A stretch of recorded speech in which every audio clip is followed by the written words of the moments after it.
ఎండాకాలం వచ్చిందంటే ఒండ్లంతా నీరు కారిపోతూ ఉంటుంది చెమటతో. మరి చలికాలం వచ్చిందంటే ముక్కులు నీళ్ళు కారిపోతూ ఉంటాయి. కొంతమందికి వచ్చేసి ముక్కులు బాగా దిమ్మడంలా పట్టేసి ఉంటాయి. తర్వాత దగ్గుతో బాగా గొంతు నొప్పి రాకపోయినా గొంతులో గరగర లోపలంతా కనబడుతుంది. ఈ బాధలు బయట వాళ్ళకి ఎవరికి కనబడవు, మనకు మనమే విపరీతమైన బాధతో బాధపడిపోతాం. సో దానికి నిమిత్తంగా ఒక మంచి కషాయం తీసుకొచ్చాను. ఇప్పుడుదే కాదు, ఎప్పటిదో మా అమ్మమ్మ వాళ్ళందరూ నేర్చుకున్నది ఫాలో అయ్యింది. సో కొంచెం బద్ధకం ఎక్కువై ఫాలో అవ్వట్లేదు కానీ చేసుకోవడానికి, లేదంటే ఇవన్నీ మంచిగా పనిచేస్తాయి. చంటి పిల్లలకైతే వాడద్దబ్బా, నేను చెప్పేది బాగా అల్లం ఘాటుగా ఉంటుంది కాబట్టి వాళ్ళు అస్సలు తాగలేరు.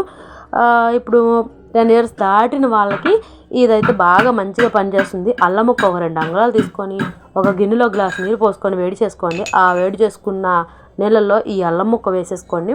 ఇలా కొంచెం కచ్చాపచ్చాగా, మేమే కోపం అంతా కలిపి దాని మీద దంచమాకండి, పేస్ట్ అయిపోతుంది, బాగోదు అసలు. సో పేస్ట్ లాగా చేసుకోకుండా కచ్చాపచ్చాగా మొహం అలా అలా చెదగొట్టినట్టు చెదగొట్టండి. తర్వాత మిరియాల ప్యాకెట్ ఒక 5 రూపాయల ప్యాకెట్ తీసుకొని దాంట్లో సగం వేసుకోండి. ఎగ్జాంపుల్కి చెప్పాను నేను. సో ఆ సగాన్ని ఈ రకంగా దీంట్లో వేసేసుకోండి. షుగరు వేసుకుంటే వేసుకోండి, లేకపోతే మీరు కషాయం చేదుగా తాగగలను ఘాటుగా అనుకుంటే కషాయం అలా తాగేయండి షుగర్ లేకుండా. షుగర్ వచ్చేసి ఇది స్వీట్ బెల్లం, అంటే పట్టిక బెల్లం, తెలుసు కదా మీకు.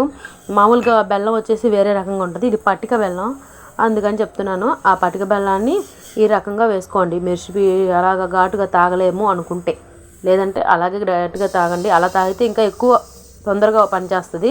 సో ఇలాగ ఒక 2-3 పొంగులు వచ్చేయనివ్వండి. ఈ 2-3 పొంగులు రాగానే ఇక మన స్టవ్ అయితే కట్టేసుకోండి. చూసారు కదా, ఇలా 2-3 పొంగులు వచ్చి బాగా మరుగుతుంది. ఆ మిరియాల ఘాటు, ఆ అల్లం ఘాటు దిగుతుంది, అలాగే మనం వేసిన పటిక బెల్లం స్వీట్ కూడా దిగుతుంది. దాంతో కషాయం అద్భుతంగా ఉంటుంది. పటిక బెల్లం లేకుండానే మ్యాక్సిమం ట్రై చేయండి. తాగలేకపోతున్నాం బాబోయ్ అనుకున్నప్పుడు మాత్రమే పటిక బెల్లం వేసుకోండి, బాగా పనిచేస్తుంది. పటిక బెల్లం కూడా స్వీటే కాబట్టి కొంచెం లేటుగా పనిచేస్తుంది. సో మన కషాయం అయితే రెడీ అయిపోయింది. నాకు కూడా విపరీతంగా జలుబు చేసేసి ఫేస్ చూడండి ఎలా తయారైపోయిందో. అన్నీ తెలిసి నా చేయడానికి కొంచెం పథకంతో చేయలేదు, ఇప్పుడైతే చేసేసాను, బాగా వర్కౌట్ అయిపోయింది.